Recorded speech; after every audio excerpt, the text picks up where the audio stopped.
नमस्कार साथियों, हेमकू चैनल में आप सभी लोगों का बहुत बहुत स्वागत है। जैसा कि आप सभी जानते हो कि मैं निर्वाचन से संबंधित बहुत महत्वपूर्ण वीडियो बनाता रहता हूं और समय समय पर वीडियो अपलोड करके आपको सूचना देता रहता हूं।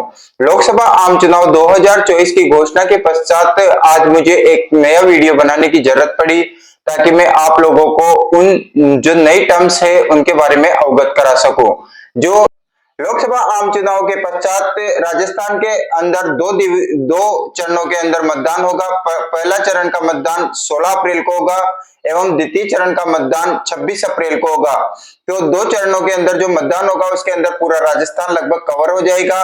चूंकि मतदान से पहले बहुत महत्वपूर्ण चीजें की जानी होती है, उन्हीं में से एक जो महत्वपूर्ण चीज है वह है मतदाता सूची। मतदाता सूची के साथ में एक और सूची जाती है जिसे एएसडी अनुपस्थित, शिफ्टेड एंड डिलीटेड डेथ मतदाता की सूची बोलते हैं। ये एएसडी सूची बहुत महत्वपूर्ण होती है और स्क्रूटनी जब चुनाव के एक दिन बाद में जो ऑब्जर्वर महोदय होते हैं उनके द्वारा स्क्रूटनी की जाती है तो उसमें इसकी सूचना बहुत बहुत महत्वपूर्ण होती है। तो हम जानते हैं कि एएसडी मतदाता सूची क्या होती है। सबसे पहले तो एसडी मतदाता सूची के बारे में मैं आपको ये बताना चाहता हूं, क्योंकि आप सभी जानते हो कि फॉर्म 7 के द्वारा लोगों के नाम डिलीट किए जाते हैं। अगर कोई व्यक्ति मर्त है, डुप्लीकेट उसका नाम है या कहीं से वो शिफ्टेड हो गया है तो उन व्यक्तियों के नाम डिलीट करने के लिए फॉर्म 7 भरा जाता है और 7 जब ईआरओ के द्वारा एक्सेप्ट किया जाता है तो उसके बाद में उन लोगों के नाम काट दिए जाते हैं। लेकिन चुनाव की आचार संहिता की घोषणा के पश्चात एक भी नाम नहीं काटा जाता। जो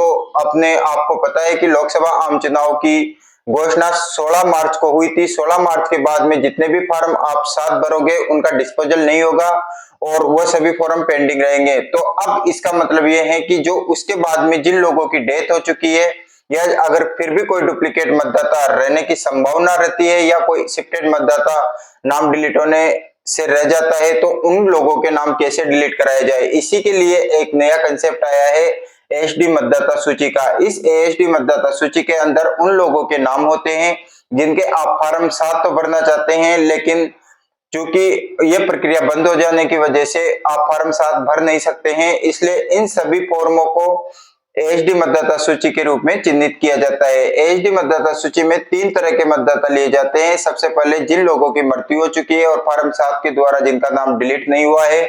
दूसरे नंबर पे ऐसे मतदाता जो डुप्लीकेट है और जिनका नाम फॉर्म 7 के द्वारा डिलीट नहीं हुआ है। और तीसरे मतदाता है स्थानांतरित मतदाता जिनके नाम भी फॉर्म 7 के द्वारा डिलीट नहीं हुए हैं। इस सूची को आप बनाइए। इसमें कोशिश आप ये करना जो स्थानांतरित मतदाता हो उनमें से कोशिश ये करना अगर आप 100% श्योर हो तभी उनका नाम डालें, वरना जो मृत्यु वाले हैं उसमें तो कोई डाउट होता नहीं है और जो डुप्लीकेट है उसमें भी कोई डाउट होता नहीं है। उन्हें 100% आप एएसडी सूची में डालिए, लेकिन स्थानांतरित या मिसिंग मतदाता है उनके बारे में थोड़ा सोच समझ के ही उस सूची में डालें। तो अब हम जानेंगे कि एएसडी मतदाता सूची से होता क्या है। अब हम जानेंगे एएसडी मतदाता सूची का आखिर करते क्या है। जब आपको मुख्य मतदाता सूची मतदान दल को दी जाती है उसके साथ में ही एक एएसडी मतदाता सूची भी दी जाती है। उस मतदाता सूची में मान लीजिए किसी बीएलओ के 5 नाम हैं जिनमें से 4 की मृत्यु हो चुकी है और एक का नाम डुप्लीकेट है, तो उन 5 नाम को मतदान दल इजी वे में वोट नहीं देने देता है। सबसे पहले तो वह उनको मना कर देता है, लेकिन फिर भी अगर वो फोर्सली उस मतदान दल पे फोर्स करते हैं तो उनका वोट लास्ट टाइम पे डलवाया जाता है।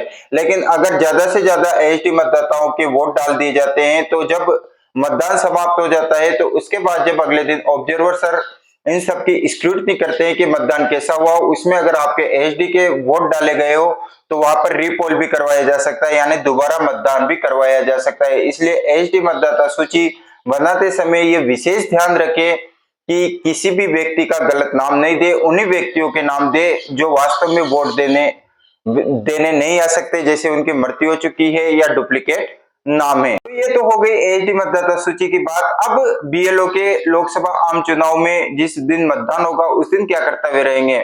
उस दिन पहला जो सबसे पहले कर्तव्य रहेगा वो है मतदान दल को रिसीव करना। मतदान दल को वो सबसे पहले अपने पोलिंग स्टेशन पे लेके आएंगे।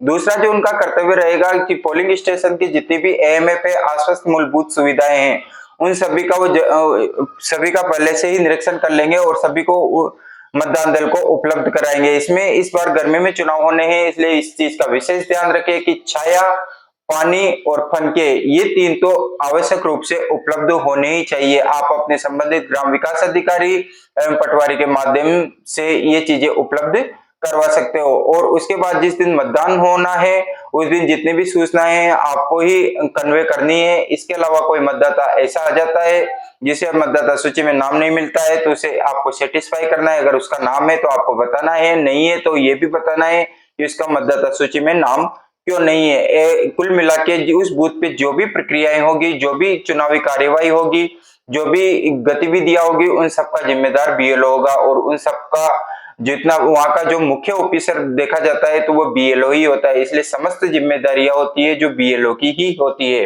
अतः आप सभी ने पहले भी विधानसभा चुनाव बहुत अच्छी तरीके से कराया है, आशा है इस बार भी आप लोकसभा चुनाव बहुत अच्छी तरीके से कराएंगे। तो ऑल द बेस्ट। अगर आपको मेरा वीडियो अच्छा लगा हो तो लाइक करें, शेयर करें और सब्सक्राइब करें। Thanks for watching my video.